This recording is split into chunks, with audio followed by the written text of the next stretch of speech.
Hi, Katie. My name is Neil. I'm with Dorkaholics, where we believe that there's a dork in everyone, and our job is to bring that dork out into the world. That's awesome. It's so nice to meet you. Thanks so much for having me. Yeah, no problem. Thank you for making time to speak with us.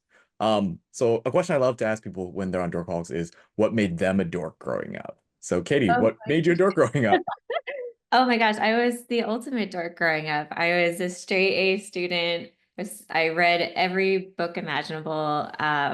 Definitely super into all of the STEM things, science, tech, etc. So I played cello. I did all of the dork things and continue to be an animation dork. I read like when you got to Harvard, you were originally pre-med. You didn't take an animation class till junior year. That's right. Yeah. I was sort of the stereotypical pre-med student going into college, and I had studied a lot of, science and math and all of that. But then I had a change of heart after organic chemistry. And there were just so many amazing animated movies that I had grown up with and were continuing to come out, especially Disney animation had Wreck-It Ralph come out around when I graduated. So I could feel my heart start to shift towards animation. And I was, a bit of a latecomer. So I had only taken an elective course in animation at Harvard. It was enough to get my feet wet and be super intrigued and know that I wanted to switch, but I was a little lost coming out of school, and ultimately I went back to grad school to study animation at SCAD. So that was a little bit of a winding journey. Oh wow. I'm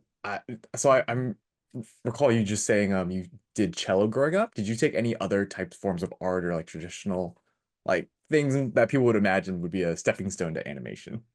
Gotcha. Yeah. Well, I definitely was a kid who did a lot of drawing and I wrote my own stories. My mom has this big binder full of all of the stories that I wrote and illustrated myself when I was growing up. But it's funny because when I reached high school, I actually didn't take art. I kind of just really prioritized all those things I thought would get me into college. So pivoted, but then my heart and soul was still attached to the artist side. So I went back to it. I remember reading this quote that you said that animation provides the necessary distance to discuss very difficult subjects. Mm-hmm. So I'm curious, what's a topic or a few topics within Moana 2 that meant something to you? I was really privileged to get to animate some of the scenes. I don't want to do a total spoiler because some of the scenes I animated are at the end, but I was really lucky to animate some of the characters that were inspired by the Solomon Islands and Satawal Islands and Tahiti Islands. And I know that those regions hadn't been super represented before in feature animation. So I was so excited to kind of get to depict this world of ancient wayfinding that is such an amazing tradition. So that meant a lot to me to kind of show the incredible community of Oceania. And I'm just so honored, and the reception of um, the film by those peoples has been so meaningful to me. I've been living on TikTok, watching reactions, and I've been lucky to see some of the reactions of those people who are depicted, and it makes me cry. So it's I think animation, is such a powerful medium for storytelling, and yeah. Mhm. Is there any specific part of being an animator from Moana 2 outside of, I guess, what you worked on that people can see in the film, but like any experiences of doing the work, I guess? Oh, so you mean like the process or the kind of. Yeah, the process from like knowing what you want in your mind and like getting it to be something that people can see on the screen. Sure, yeah. So as an animator, I am in charge of the character performance or basically the acting.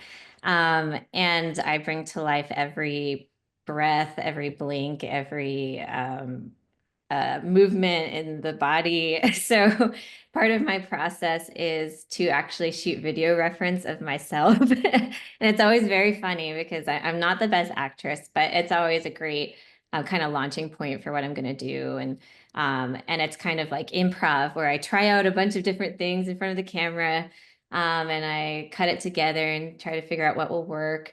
My husband's also an animator, so sometimes I borrow him, and when it's a shot with multiple characters or I need a male character. So that's very much part of my process. And then there's a lot of time at the computer where I am adjusting every single frame at 24 frames per second to make sure it looks beautiful.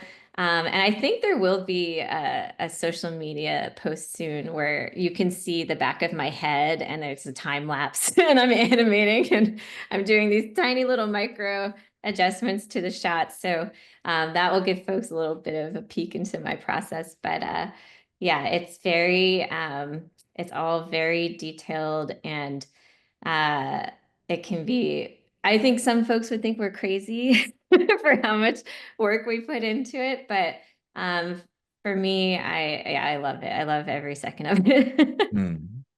That's awesome. And what was it like for you to come be part of Moana 2? I know this is like almost 10 years after the first film, and originally this was going to be an animated series. Did that shift from series to film also play did that impact your work in any way? Sure. So I came to Disney as a production assistant and then later actually joined the animation department as a trainee. And when I was a trainee, I actually did a lot of tests with Moana when I was kind of learning CG animation. So for me, it kind of came full circle to be able to animate on the second film because I was in school when the first one came out, absolutely loved it. So I was thrilled when we moved to the feature because originally I wasn't slated to work on the Moana series. So for me, it was like this amazing moment to get to revisit a character that I absolutely love. And yeah, I was just like over the moon because I feel very like close to her. It's weird when you animate a character, you feel like you get really close to them, like they're a family member. So I was so excited to be reunited with her and like her story really deserves the big screen. So yeah, I am so thrilled to work on it or to have worked on it and see the incredible reception. Mhm. I just remember watching Moana 2 like in theaters and just the feeling of just saying like, oh my gosh, like we're back. 'Cause I had just watched Moana 1 like 2 weekends before. And Mhm. I just loved the music. There was children in the audience. They were just singing and dancing and just like enjoying it so much. And I wonder as an animator, how how the musical scenes are a different process compared to the more like dialogue or action driven scenes. Sure, yeah. So with the songs, what's interesting is the timing is very locked. So sometimes with more acting, we can kind of adjust timing as needed. Sometimes comedy needs a little bit of extra time to do a beat, but with the songs, we are like locked in because that timing is not going to change. So that can be an interesting adjustment. We often work very heavily with choreographers when we do music, which is really cool. Um, to get this amazingly detailed and specific choreography from the regions. And we have this amazing choreographer, Tiana, and I got to Zoom with her sometimes when I was working on dancing. And so that's always super, super neat. And I think sometimes songs allow us to get into more of the cartoony, caricatured world. So that's always a lot of fun too, where you kind of get to be sillier or push things. And then I will always be a geek for want songs. So that's always a fun opportunity to kind of tap into the Disney like zeitgeist of knowing like, oh man, this is like gonna be part of this library of want songs and you get to touch a little piece of it. So yeah, I love it all. I love variety, but yeah, songs are definitely extra special to work on. I can imagine music is a big part of the Disney fandom. Yes, yeah. Yeah, like you were saying in the theaters, like these songs are gonna live on forever and that families are gonna play them over and over and over again. So it's just really, really special to be a part of something is, yeah, gonna go into the cultural zeitgeist. Well, thank you so much for your time today, Katie. It's been a pleasure speaking with you. I can't wait for Moana 2 to be available at home so I can continue playing it for my nieces and nephews. Yay, me too.